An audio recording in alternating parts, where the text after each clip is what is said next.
아멘. 네, 오늘 말씀의 제목은 흑암 속 기회를 발견하라.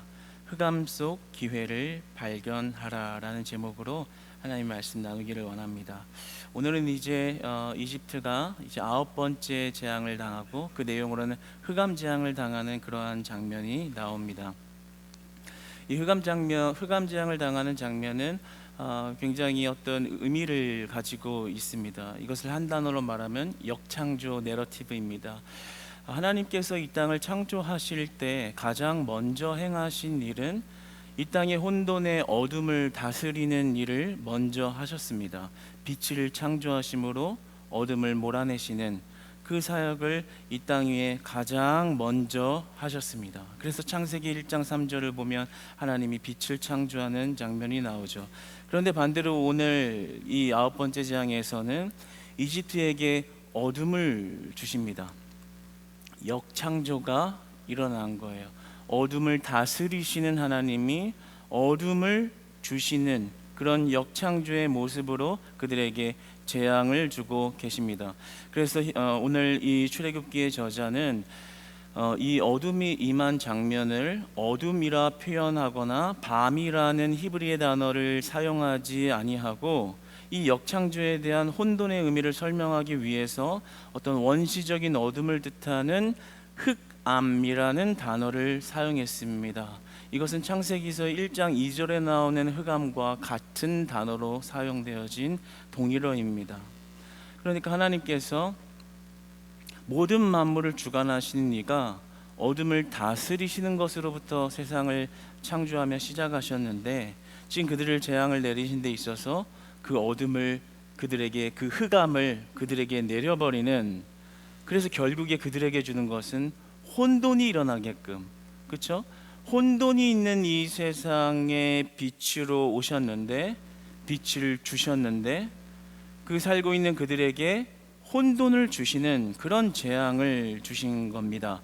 우리가 오늘날 이 땅에 살아가면서 사실 이 흑암, 어둠에 관하여 직접적인 적용이 된다는 것은 조금 어려울 수 있어요. 특히 오늘날 도시 문화권에 살고 있는 여러분들, 저와 여러분들이 어떤 어둠에 대해서 걱정한다는 것은 드문 일이죠. 어쩌다가 이렇게 정전이 일어나거나 뭐 어디 갇히거나 뭐 그럴 수는 있지만, 그렇다고 할지라도 곧바로 이제 전기가 들어올 거다라는 어떤 희망을 가질 수 있고, 그런 일이 잠깐일 뿐인 것이죠. 그렇기 때문에 오늘 하나님이 이집트에 내린 이 흑암의 재앙이 오늘날 나와 어떤 연관이 있을까라고 다소 멀게 느껴지게 될지도 모르겠습니다. 그러나 오늘 이 흑암 재앙을 보면서 오늘날 우리에게 직접적인 적용을 할 수 있습니다. 그것은 뭐냐면 우리가 지금 오늘날에 살고 있는 시대는 영적 흑암의 시대를 살고 있다라는 점입니다. 우리가 이 밝은 곳에서, 지금도 이 교회 안에 수많은 조명 안에서 어둠 걱정을 안 하고 살아가는지 모르겠지만, 우리가 하나님 앞에 올바른 관계를 맺지 못한다면 그것은 영적 흑암의 시대, 영적 혼돈의 시대, 영적 흑암의 고통 속에서 살아가고 있는 것과 같다라는 것입니다. 이집트와 바로가 이런 9번째 재앙을 맞이하게 된 이유는 무엇인가요? 왜 하나님이 9번째 재앙에 이렇게 혼돈을 주셨나요? 바로 바로의 마음 때문입니다. 하나님 없이도 잘 살 수 있어.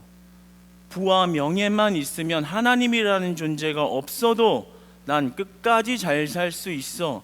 하나님을 거부한 그 마음 가운데 하나님을 혼돈을 주셨습니다. 오늘날 우리도 마찬가지입니다. 밝은 곳에서 살고 있지만 잘 살기 때문에 성경 말씀이 필요하지 않다라고 생각하는 것, 너무나도 배부르고 등 따숩게 잘 살고 있기 때문에 교회를 찾을 필요가 없다라고 생각하는 것, 하나님을 찾아서 잘 사는 것이 아니라 부를 쟁취했을 때 잘 살 수 있고, 학식을 쟁취했을 때 잘 살 수 있고, 명예를 쟁취하면 그것이 나를 잘 살게 하는 것이지 하나님이 나를 잘 살게 하는 것은 적어도 아니다라고 생각하며 우리가 살아가는 이 시대는 영적 흑암의 재앙을 받은 시대입니다.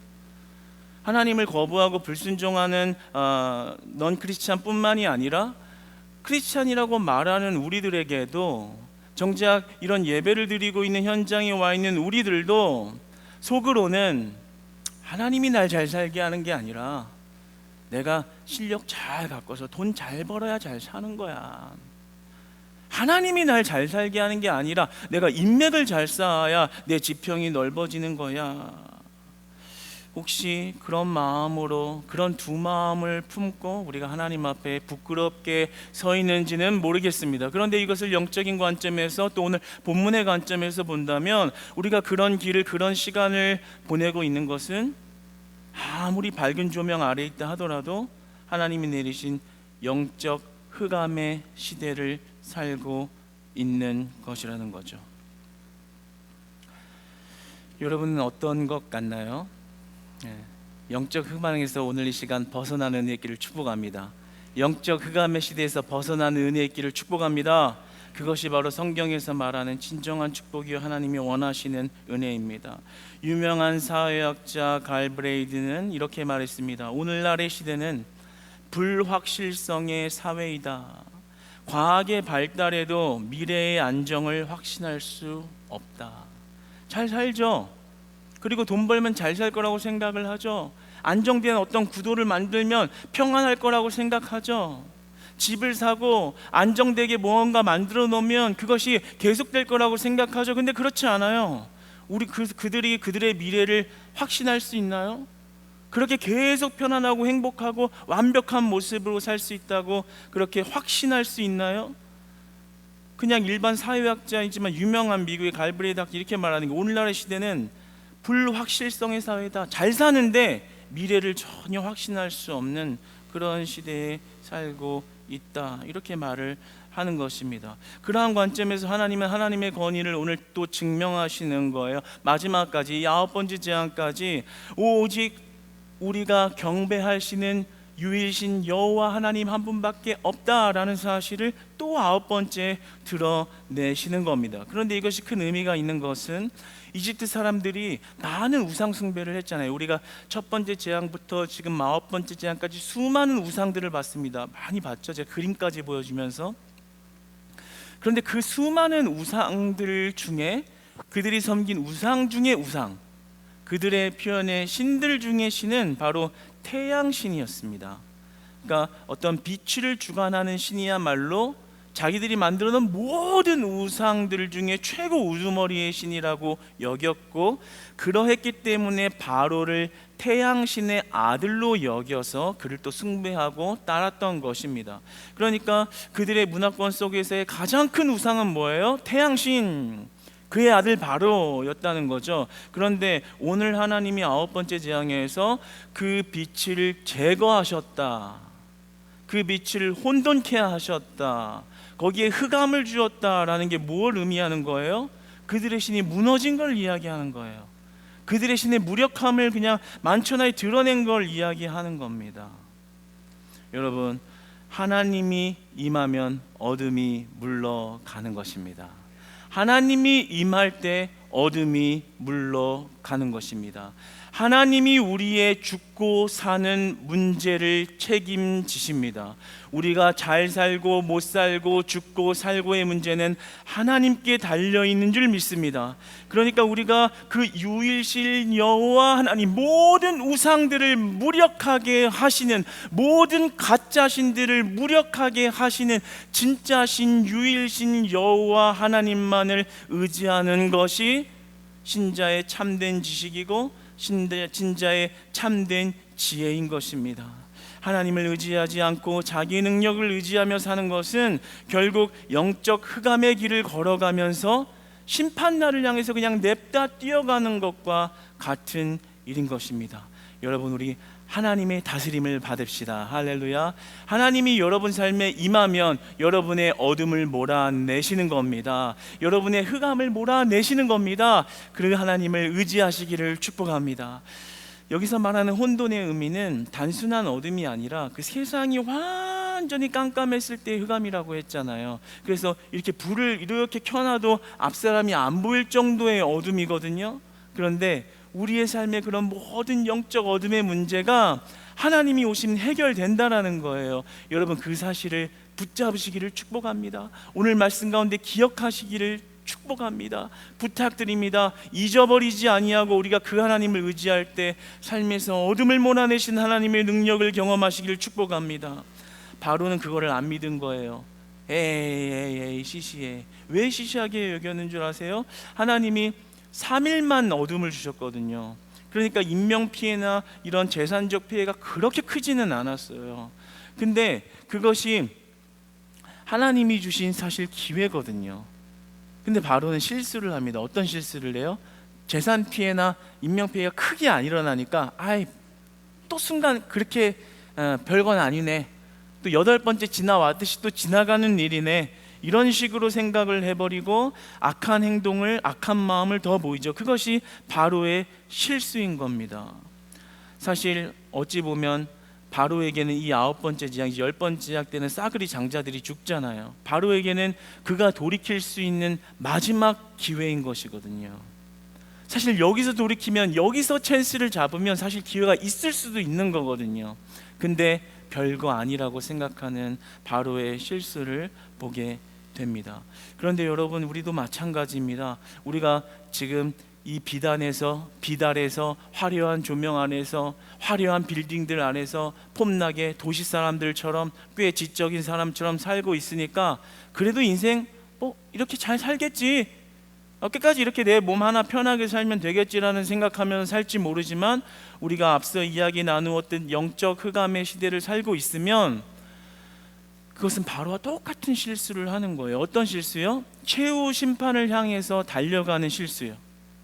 돌이킬 수 있는 기회를 오늘도 주시고 어제도 주셨고 내일도 주실 건데, 아니 괜찮아, 지금이 좋소이다, 그렇게 하면서 하나님 의지하지 않고 살아가다간 하나님의 심판을 보게 된다라는 것이죠. 마태복음 24장 2절에서는 그래서 하나님께서 이 땅에서 반드시 심판할 날이 온다라는 것을 우리에게 경고하고 계십니다. 그래서 여러분, 우리는 오늘날 우리가 예배하는 이 현장은요, 하나님의 용서의 현장이고 기회의 현장인 것입니다.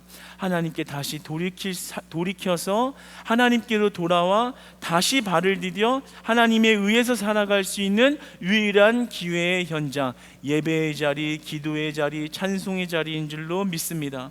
그 귀한 은혜 모르고 마음대로 살아가는 것은요, 바로와 똑같은 거예요. 영적 음악의 길을 그냥 걷겠다는 거예요. 될 대로 되라는 거예요. 그것은 최후 심판을 맞이하게 됩니다. 그러니까 우리가 영적 경각심을 가지고 살아야 하는 것은, 내가 영적 흑암의 시대를, 흑암의 시점에서 살고 있다면 그것은 단순히 지나가는 일이 아니라 맞이할 최후 심판의 전조현상이구나 라는 어떤 걸 알아야 되는 거예요. 눈치를 채야 되는 거예요. 영적 눈치가 빨라야 되는 거예요. 이렇게 살다간 나 끝나는 거구나. 말씀으로 비추어서 명확하게 분별하여 우리의 삶의 구원의 축복의 길을 회복해야 하는 것이죠. 여러분, 하나님이 주시는 기회를 잘 받아들이시기를 축복합니다. 오늘 무너졌어도 괜찮습니다. 하나님이 부르셨잖아요. 왜 부르셨어요? 3일 만에 흑암을 걷어내신 것처럼 여러분의 어둠을 걷어내시려고 부르신 겁니다.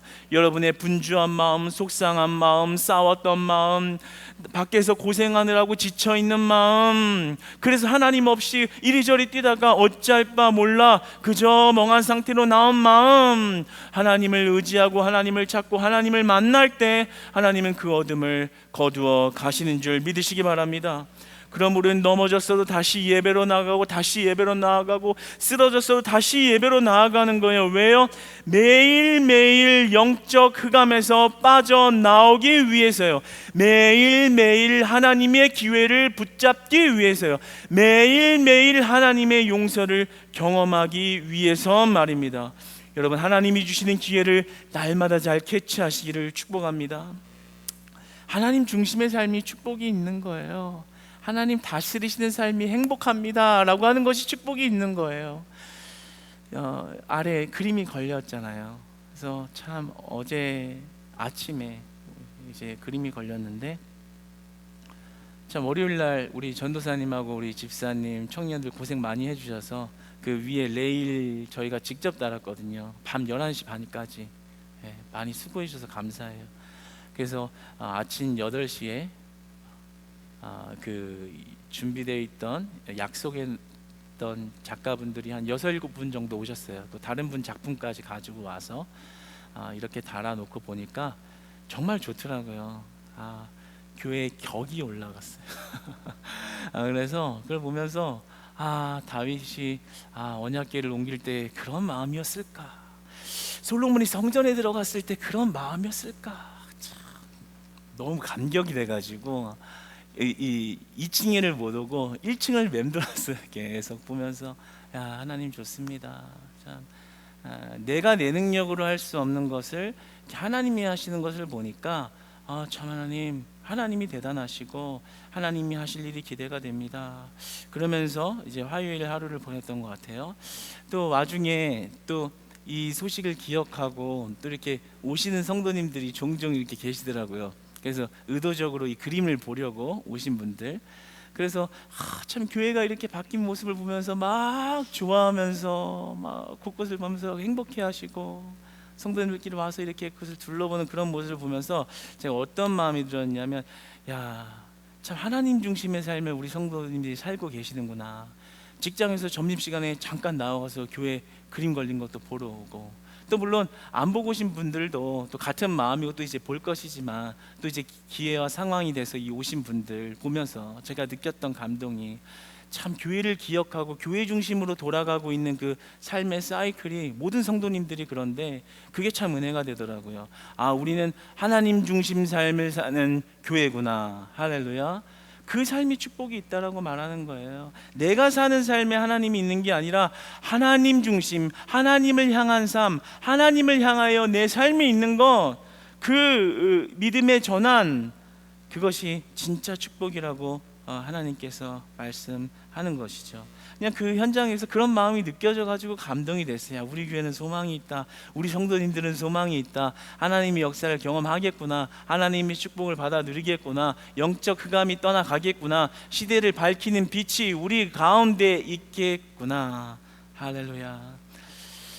여러분, 오늘 본문 바로를 보면서 우리가 버려야 할 두 가지가 있습니다. 이제 그렇게 하나님 의지하면서, 온전히 의지하면서 살아가야 되는데, 오늘 바로의 모습을 볼 때 마치 꼭 우리의 모습 같은 버려야 하는 나쁜 습관 두 가지가 있어요. 첫 번째는 바로 하나님 앞에서 부리는 욕심입니다. 우리 한번 따라서 고백해 봅시다. 하나님 앞에서는 욕심을 버리라. 인간들이, 저희나 여러분이나 욕심이 있죠. 그러나 하나님 앞에 설 때는 욕심을 버려야 되는 거예요.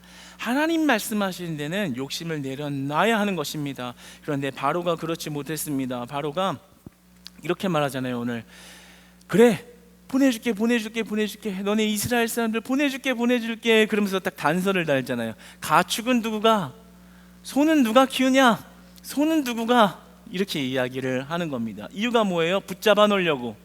잠깐 몸만 보내고 가축을 묶어두면은 온전히 떠날 수가 없잖아요. 붙잡아 두려고, 뭐예요? 욕심인 거죠. 노예, 그 인력들, 재산을 잃지 않으려고 끝까지 그 재앙을 받으면서도 자기의 욕심 하나, 내 부요함 하나를 내려놓지 못하는 바로의 무지함을 보게 됩니다. 그런데 잘 보십시오. 그 욕심을 내려놓지 못함으로 하나님이 주시는 기회를 놓치는 것입니다. 9번째 재앙을 줬지만 3일 만에 그 재앙을 걷어가시는 하나님 뭐예요? 지금 기회와 용서를 주시는 하나님이잖아요. 그런데 그 욕심 하나를 내려놓지 못했기 때문에 하나님 주신 기회를 잃어버리는 것을 보게 됩니다. 두 마음을 품고 두 마리 토끼를 잡으려다가 다 놓치는 그런 모습을 보게 됩니다. 그러니까 하나님 앞에 욕심을 버려야 하나님 기회를 붙잡는 거예요. 오늘 여러분 하나님 기회를 붙잡은 줄로 믿습니다. 일하고 오셔서 피곤하잖아요. 육아하고 나서 피곤하잖아요. 집에서 쉬는 게 낫잖아요. 그래도 그 쉼을 포기하고 하나님 앞에 나온 것, 하나님의 기회를 붙잡은 사실인 줄 믿으시기 바랍니다. 그런 욕심을 다 비워놔야 되는 거예요. 그런데 우리가 항상 이래요. 신앙생활 하면서 실제로 그렇게 살 수 있는 사람이 얼마나 돼. 자기 합리화 쩔어요. 그렇죠? 자기 합리화 최고예요. 못하면서 하나님 죄송합니다, 제가 믿음이 부족해요 라고 이야기를 해야 되는데, 실제로는 어렵지. 아이고 이거 아까워서 어떻게 해. 그리고 이렇게 이 정도만 하면 됐어. 욕심을 못 내려 놓는 거예요. 하나님이 주시는 기회를 놓치는 거예요. 오늘 바로처럼 말이죠. 그러나 우리가 반대로 생각해 보면, 하나님 앞에 내 욕심을 버리면 하나님의 기회를 붙잡는 것입니다. 내가 하나님 앞에 욕심을 버리면 하나님은 그 빈자리를 더 좋은 것으로 채우십니다. 더 좋은 것으로 채우십니다. 더 좋은 것으로 채우십니다.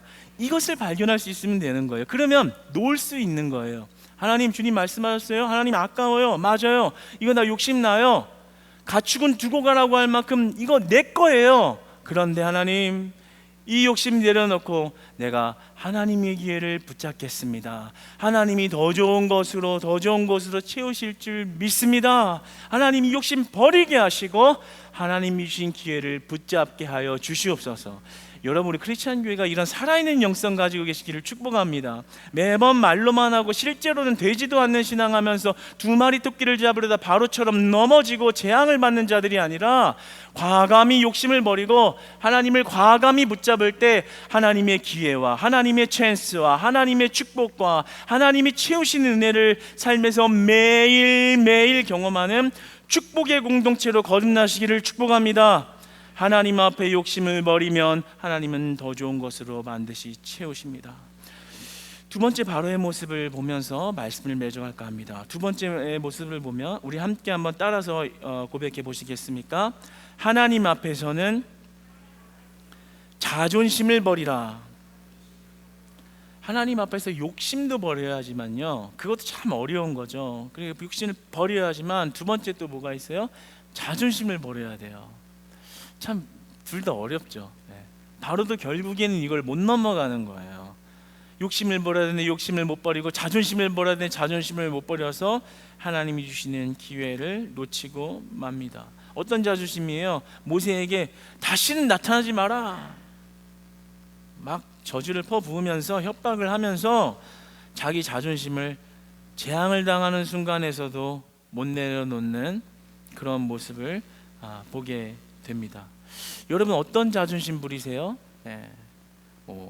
사람과의 관계에서 자존심을 부리세요? 좋습니다. 가족 간의 관계에서 막 자존심을 막 강하게 부리세요? 좋습니다. 그러나 우리가 하나님 앞에서는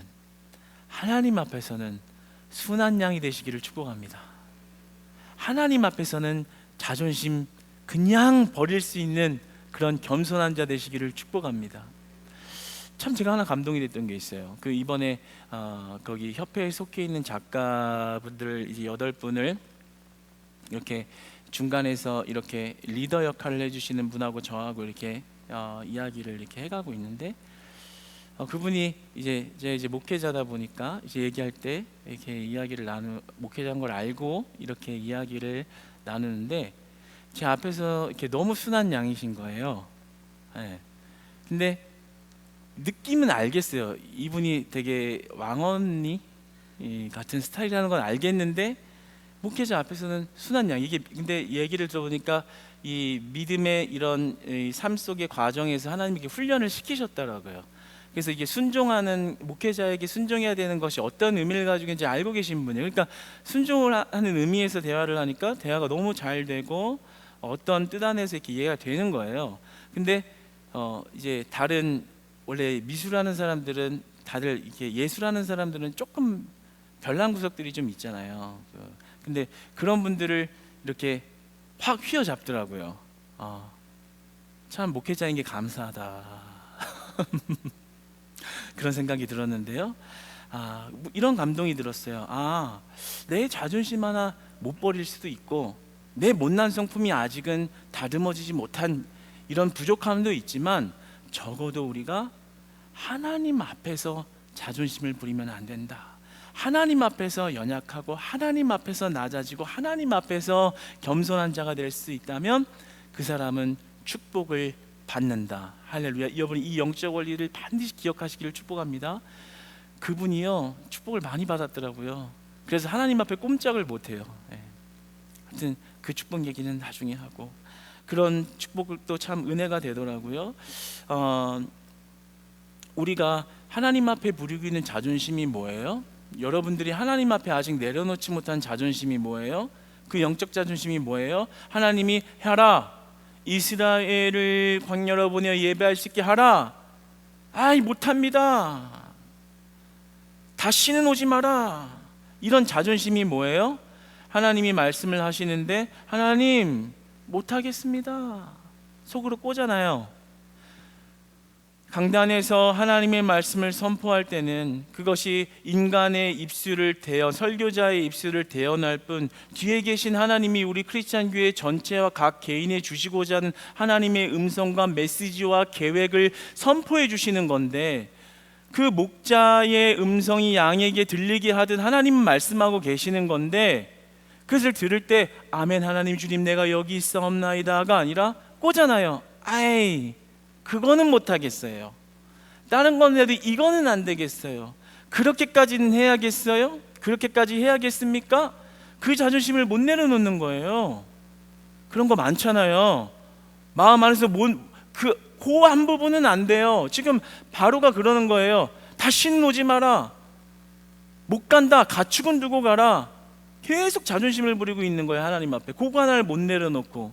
근데 혹시 우리가 그러지 않냐라는 거죠. 말씀이 들으면 아멘 하나님, 모세처럼 지팡이와 손을 들라. 예 주님 들고 하겠습니다가 아니라 아이 그거는, 아이 지팡이는, 아이 손을 꼭 들어야 되나? 그런 영적 자존심이 무너지지 않기 때문에 우리는 바로와 똑같은 수준에 머물러 신앙생활을 하는 거예요. 뭐예요? 하나님의 기회를 잃어버리는 것.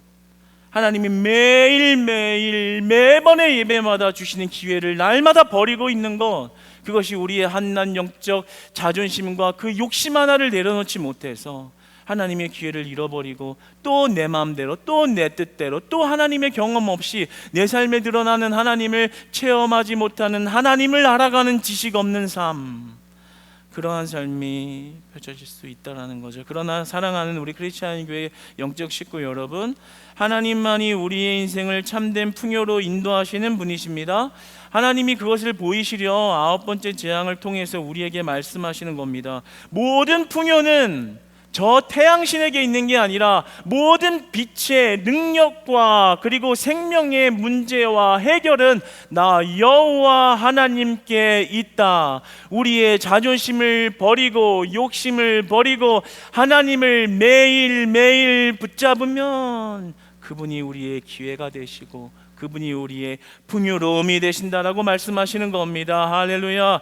예레미야 31장 35절 한 절 읽으면서 말씀을 마치겠습니다. 함께 읽겠습니다. 시작. 여호와께서 이와 같이 말씀하셨느니라. 그는 해를 낮의 빛으로 주셨고 달과 별들을 밤의 빛으로 정하였고 바다를 뒤흔들어 그 파도로 소리치게 하나니 그의 이름은 만군의 여호와니라. 아멘 아멘. 모든 해와 낮의 빛과 달과 별은 하나님이 정하셨다. 내 힘으로 살려고 하면서 영적 흑암의 시기를 걷지 마시고요, 내 욕심 다 내려놓고 하나님 나 살고 죽는 문제 하나님께 있습니다. 내 욕심 버리고 하나님 의지합니다. 이 꼴난 자존심 버리고 하나님 말씀대로 하겠습니다. 하나님의 기회가, 하나님의 용서가 여러분의 삶을 메워 가실 것입니다. 여러분의 빈자리를 하나님이 더 좋은 것으로 채워 가실 것입니다. 이 은혜를 다 받아 누리는 수요 공동체 여러분 되시기를 주님 안에서 축복합니다.